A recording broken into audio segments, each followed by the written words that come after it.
You are listening to Massage and Fitness Media, Episode 5. In the past 10 days, many friends and colleagues of mine have been trying to make sense of what is happening in the US as well as in other countries. Many, including myself, are reflecting on our beliefs and biases during the COVID-19 pandemic and Black Lives Matter protests. Sometimes in our discussions online, one topic leads to another that is closer to home.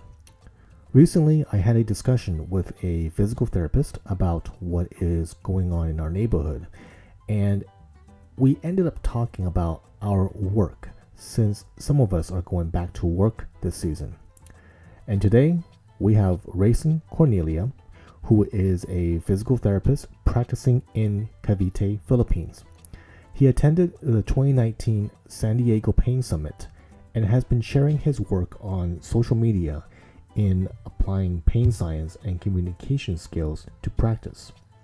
So let's hear about what he does and why, and how do you think you can apply this in your practice, even if you are another manual therapist?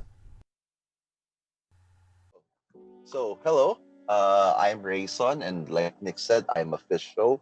I also do a bit of strength and conditioning. My practice is currently in the province of Cavite.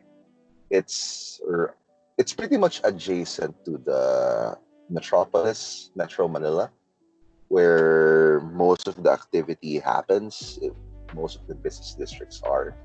So we're sort of a developing rural countryside, if that makes sense. Then this is Mhm. where I've chosen to make my home and build my practice. Okay, so can you tell us a little bit about what physical therapy or even healthcare in general is like in the, because I have no idea really. Um, yeah.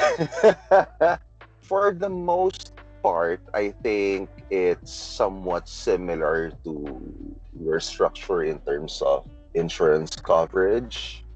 We call them here HMOs. For physical therapy in particular, though, most of the because we don't have direct access here, so most of the time the patients would have to go through either a rehab doctor or an orthopedic doctor before they get referred to us. And conventional practice would be the doctors giving you a note telling you what to do with your patients.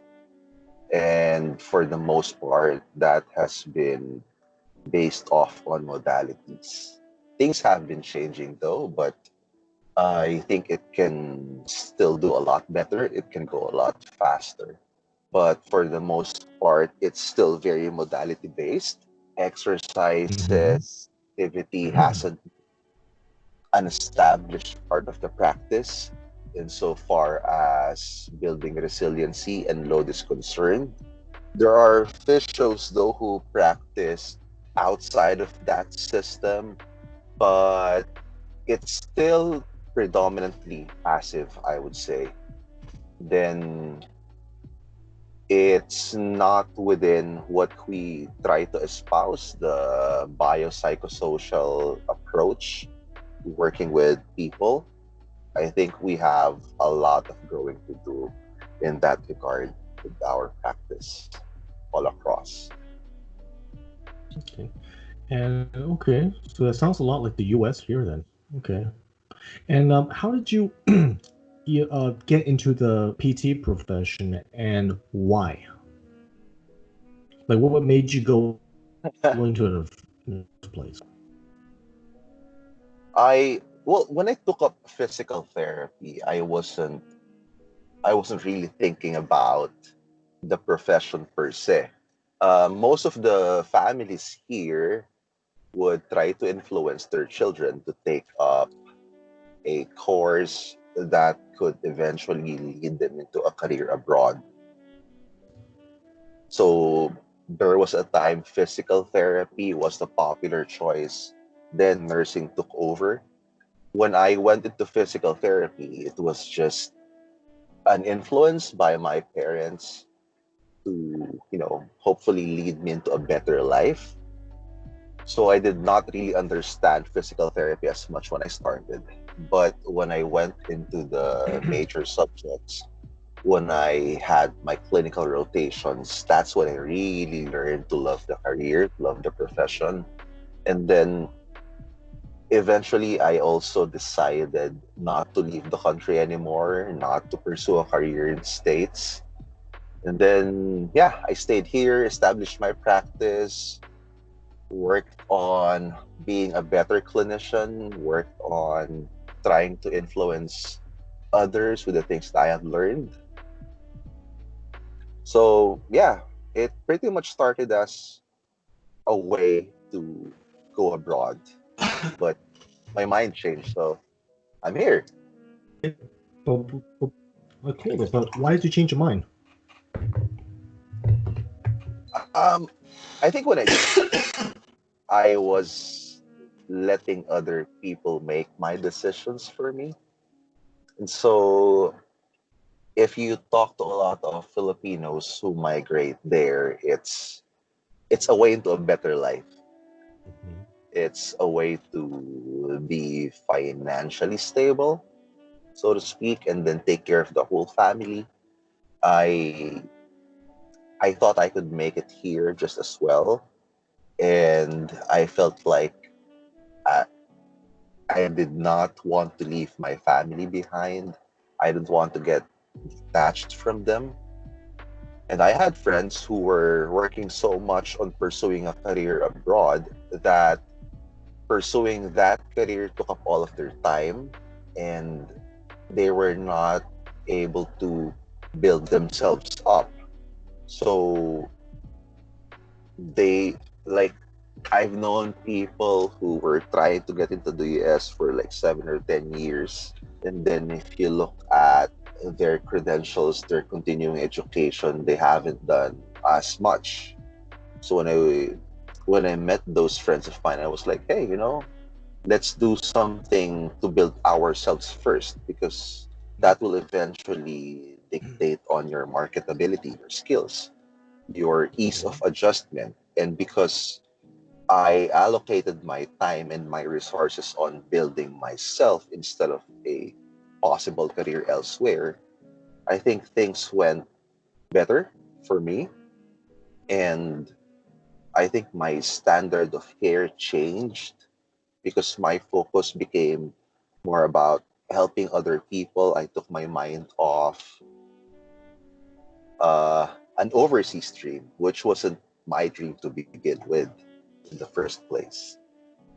So yeah, but a lot of the families here, they make their plans based off on that. So it could be either a healthcare worker, some of the lower income families, the easier route would be to be within the maritime industry. So it's a lot of those things. It's a common goal for families to have someone lead them out of the country into a better life. Okay. No, that makes sense. And I met you over the San Diego at the San Diego Paint Summit about last year. Yeah, Was it last last year. year? Gosh, it seems like It a was long last time year. ago. This whole Oh my gosh, it feels like a year has already passed somehow. I don't know why, but Well, um 2020 feels like a decade already. yeah. It's dragging on too So long. yeah. Now, how do you care about applying pain science? I mean, the whole biopsychosocial model approach to healthcare. I mean, you're very passionate about it. I've seen you on social media talking about it, sharing research, blogs, and engaging in conversation with other physios online. So I'm wondering, why do you care? Um, yeah, that's like the key operative word, care. Um, I think because I really care about people first and foremost. Uh, I think Jared Hall made another post or shared a memory post last night, and then it comes back to how we say pain science is not an intervention. It's part of what we do, but in itself, it's not the intervention per se. And it has been an evolving part of what we do. I remember when I first got a hold of the Explain Pain book, and then we did try to explain pain to patients. And then I encountered Adrian Lau and got his book about therapeutic neuroscience education. Mm-hmm. And it was, again, about us trying to make the science of things easier to understand to people. But then the approach kept on changing, and I think now it's becoming more and more personalized into analogies, metaphors, acknowledging lived experiences. It's I usually refer to it like a conversational dance. It's a give and take, it's a push and pull. You have to really understand the person in front of you first, because the context of their lives, it's really what matters first and foremost. If you don't understand the person in front of you, you're not likely to make a good impression. You're not likely to set up good expectations. And then we know from research that people who expect themselves to get better, they have a better likelihood of getting better because they believe in it, they adhere to the program, they follow through. So even during the time that I was heavily into manual therapy and I thought it was my techniques that was doing the magic, like they say, it wasn't actually my techniques, but the way I relate to people, the way I connect with them, the way I figure out what's this thing taking away from your life? What do you want to achieve? What do you want to get out of this? Would you like it if we took this approach? It's not common here to ask consent for a particular line of treatment, at least within the practices that I have seen. But I often present like this is route A, this is route B, this is the approach we could take, and then this is what could happen based off on your assessment. This is what we have seen, and then this is what we do. So by giving the person in front of me options, I think it also empowers them, and by making them a collaborator in the decision making of their plan of care, I get more adherence. So it's becoming more, it's transitioning things into a collaborative process and making people aware of what's going on in their lives as well, the context that they need to understand to get better. A lot of people here, when they go to physical therapy, the therapist that works with him would say, oh, this is going to be easy, this is going to be fine. I actually go a different route.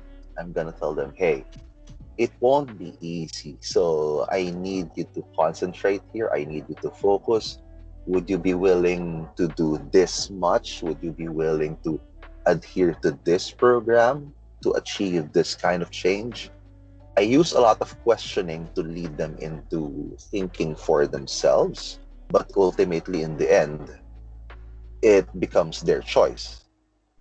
And then, based off on what they say, we work on that. I have found that the more people understand what's going on, the more they embrace uncertainty, like I embrace uncertainty, because I'm pretty honest with them. I'm like, hey, we could take this route. I really don't know what will happen with your symptoms if we do this, but I've seen research that says this is the predictions. We can try this. And then there's another approach that says this. So which would be easier for you to do?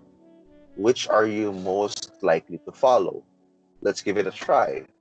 So the more they become a part of it, the more it looks like they're the ones in charge.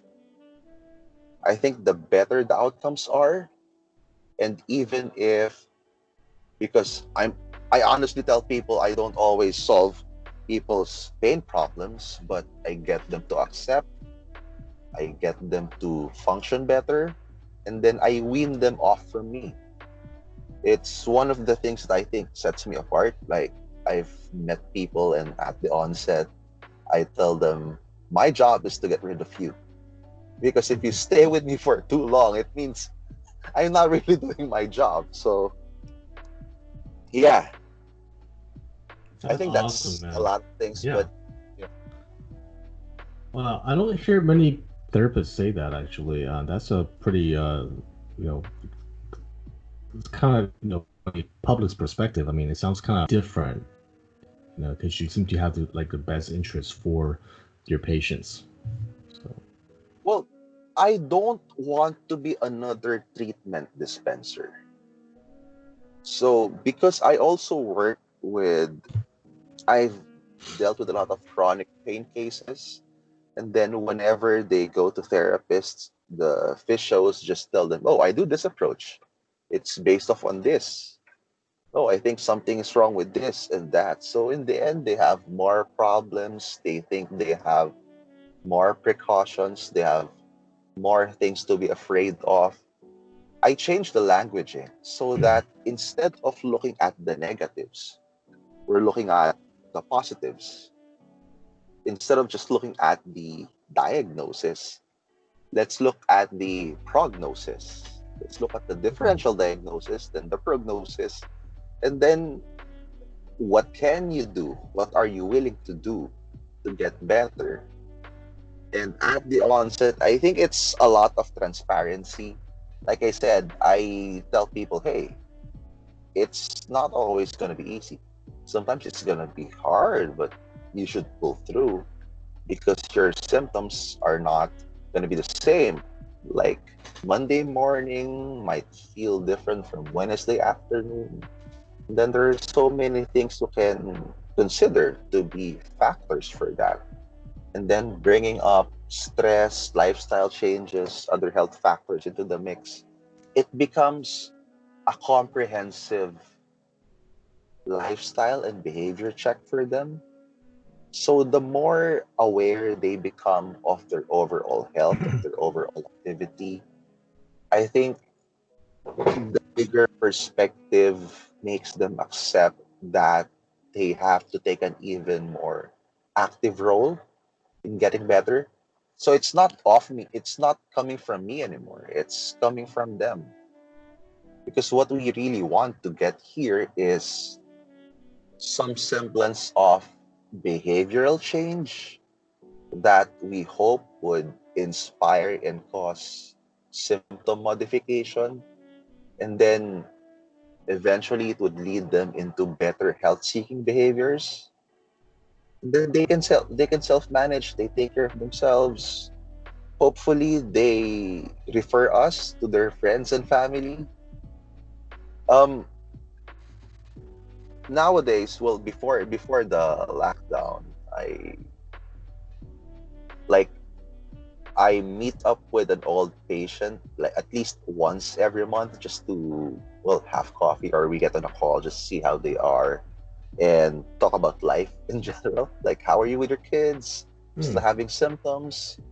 And then they would say, yeah, every now and then. But unlike before if I get symptoms, I freeze, I lock up. Now, if I get symptoms, I just keep moving, get a feel of it myself. I have learned to adjust on it myself. I know if I should push more, if I should hold back. And for me, getting them, empowering them to make those decisions and know that they are qualified to make those decisions, that's a win for me. Because it should always be about them.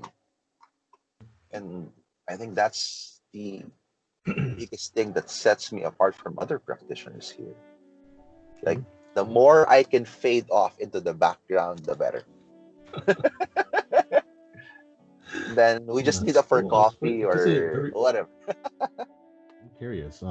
In the last year, Hmm. since you were here in San Diego, what else have you learned that improve the way you work, and also maybe even extrapolate knowledge into your lifestyle. Hmm. Well, I think I became kinder. I became more understanding. Um, the place I used to work at, whenever they get the difficult, so-called difficult clients, I get called on to talk to them, work with them, and then it's because I don't get frustrated with them. I don't mind hearing them out, and I don't take it personally. Um, a lot of these people are struggling with different aspects of their lives. So health is just one part of it. Movement is just one part of it. Pain is just one part of it. There are people who are struggling with their work life, with their family life. Uh, there are people struggling with like the socio-economic side of things. And a lot of times these amplify what they feel emotionally, and then even I'm I'm sure even their symptoms would reflect that. And I see the bigger perspective, so I don't shut people off right away, because sometimes you meet these kinds of folks and then we think they're angry, feisty, we think they're just, you know, I don't take that personally. I sometimes I see that as these people are used to being in survival mode. These people are used to being in crisis in their personal lives. And then, as Greg Lehman has showed with that glass of water analogy, now you put pain into the mix. Now you put bad health into the mix. And then their personalities go over the top. And if I take that personally, if I get hurt right away, but what by what they say or their nonverbal notions, like the way they look at you, the way they like flip off their hands in front of you in anger and frustration, I'm not gonna be helping them. So I have learned to take a bigger perspective of things, and during the initial evaluation that shows, um, I think I was able to calm more people down. In fact, this doesn't happen in the first session.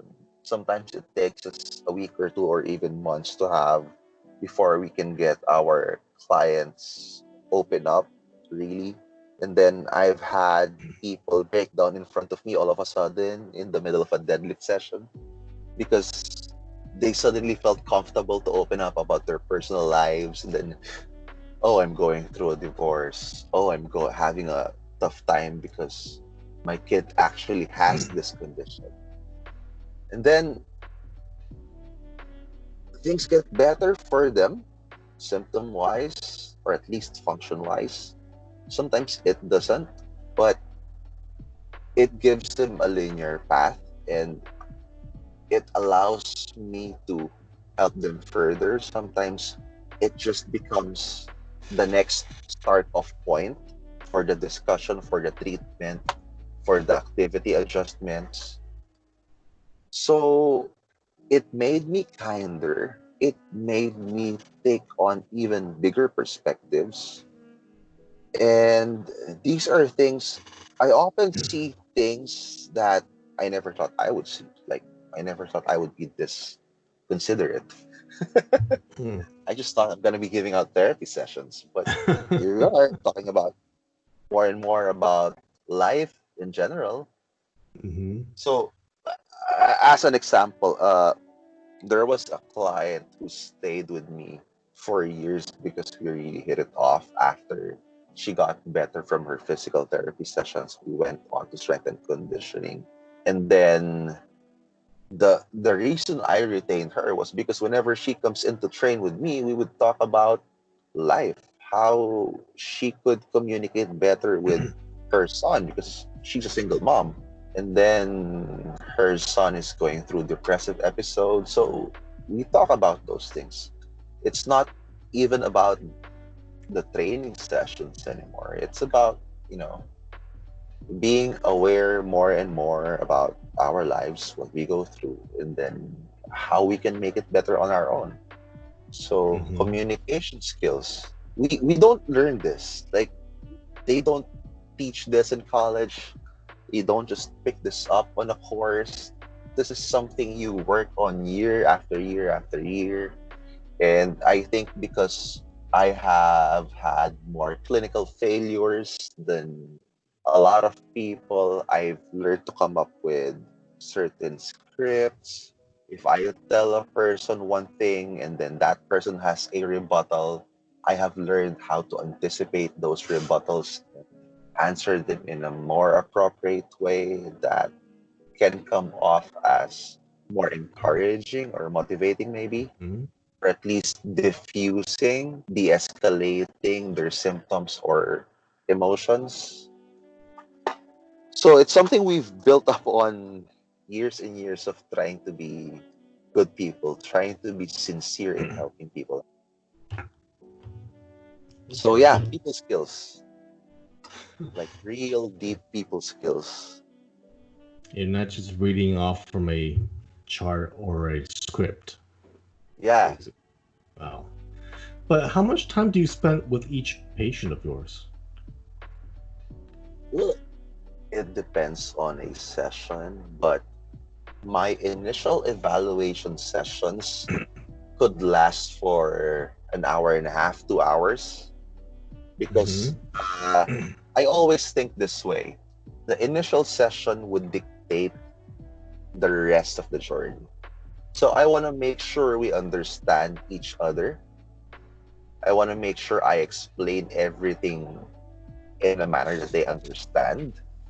And I want to make sure they understand the plan that we're trying to do. I squeeze as many questions as I can out of them. And then I try to relate to them as much as I can. Like really understand what's going on with their lives. Try to connect more on a personal Mm-hmm. level. Tell stories. That has been one big thing that has helped me whenever I work with people having struggles. I open up about my own struggles as an example. So we're not focusing more on their vulnerability. I'm showing my own vulnerability. And I Mm-hmm. tell them stories of how I have helped people before with their condition. I tell them stories of how I have failed to help people with similar conditions. And I acknowledge things I have done wrong, and those things which I have done wrong eventually help me to figure out a better way to do things. Not exactly a more effective Okay. way, but a better way. So I'm showing them, like, hey, you and me, we're going on a journey and we have to do our best to make it work. But I'm not like, I'm not the perfect clinician. So this is a relationship. It's a give and take relationship.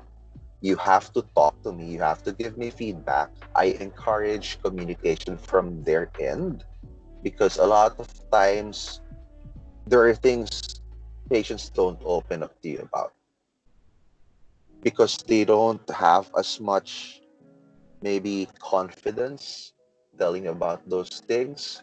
Sometimes they don't know it's relevant to open up. And coming back to the summit, that's where I finally met Maxi Mishak. And I learned of her through Diane Jacobs' blog. Then that's where I saw her paper about the common factors model and how it could help physical therapy outcomes. And it was the first paper I have seen which focused on the social dynamics of things, the relationships. Like one thing they talked about, the common factors, they said it has to be an emotionally charged, confiding relationship with a helper, the helper being the therapist. So if I don't get that emotionally charged, confiding relationship for someone who really needs help, then I need to work more. Otherwise, the therapeutic alliance, the belief in me, the belief in themselves, the trust in the process, the adherence to the programs, it's not likely going to matter. So it's a lot to build on. It's a lot. Okay. Right, man. So, yeah. Do you have any? I have a quick question, really, about all this thing you talked about how you're being, talking with your patients, having good communication skills and just basic, people skills. And I'm wondering Mhm. if there's something you want to tell a physical therapist who is just starting, PT school in the Philippines or pretty much anywhere, um, in the world. What advice would you give that person? Well, I will tell them to look more into social dynamics. I will tell them to make the most out of every interaction and make the interaction not about themselves and not about the treatment they will do, but more about how the client, the patient would like to proceed, what their goals are. I would encourage them to learn more about storytelling. I think storytelling puts down like walls of communication, and then you can start inserting good ideas through storytelling. That's how I do it with most of my clients. I do my best to identify with them by showing my own vulnerabilities, by showing my own experiences, and then by storytelling. As an example, let's say I'm working with an ACL client. So I will tell them stories about how the progression would go, like stories about, oh, I worked with someone who was at 4 months post ACL, and then we had this problem. We were able to solve it by doing this. I had another person, and then this happened. So storytelling can help you show the variability of results, of responses.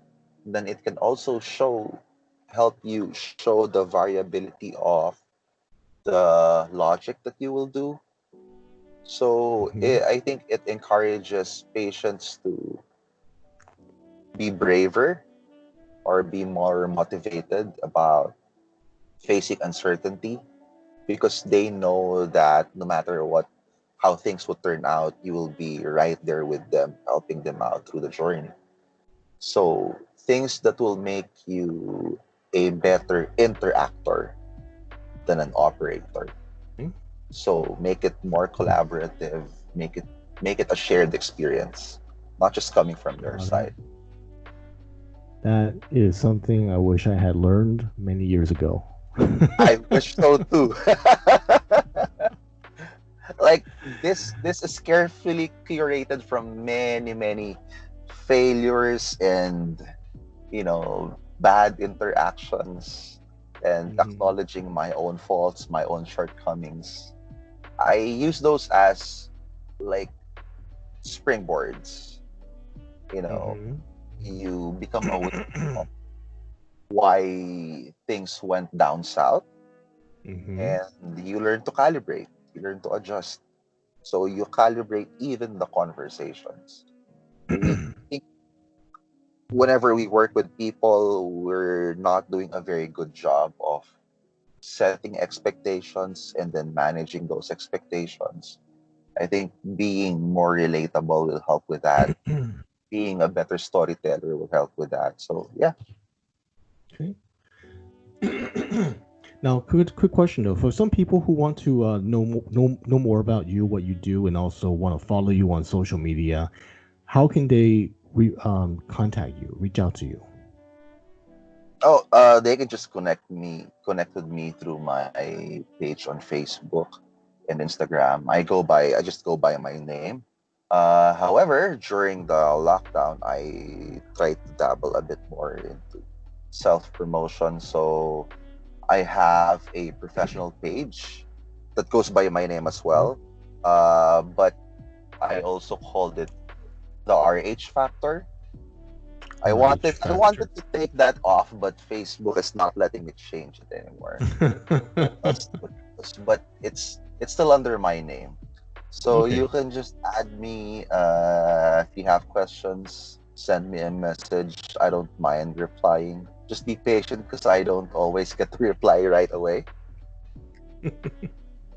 But that's cool. I'm always on there. I have colleagues who ask me questions every now and then, who connect with me and then uh, ask me if I was the one working with their problem client, what would I do? Hmm. And I usually start with saying, that's not a problem client. It's just a client with a problem. So Yeah, we're working a lot on changing mindsets and all that. So just, message me, connect with me. I'd love to hear from all of you. sweet. Ladies and gentlemen, Rheysson, Cornelia, and it's a great honor to have you on the show here. And Hey, I'll it see you. I'll was see you around. I Yeah. enjoyed And it when, so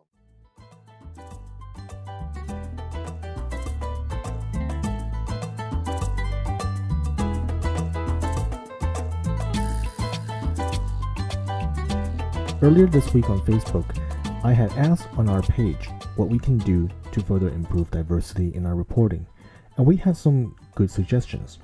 This includes what obstacles minorities in the massage profession had experienced in their job, and have minorities' voices be heard through writing and interviews. I have already kept this in mind since the beginning when Massage and Fitness Magazine started in 2014, and I will definitely be continuing this trend. As of right now, there are only two of us working on this publication, myself and the web person who also does the marketing. We have no sponsors or funding, and so we have limited funds to hire contributors. Every expense we use to keep Massage and Fitness Magazine running comes out from our own pockets. So stay tuned for more stories, and also how you can help us to cover more stories and keep us going. And thank you for listening. Better than you. Like, what are you talking about? Same thing with noodles.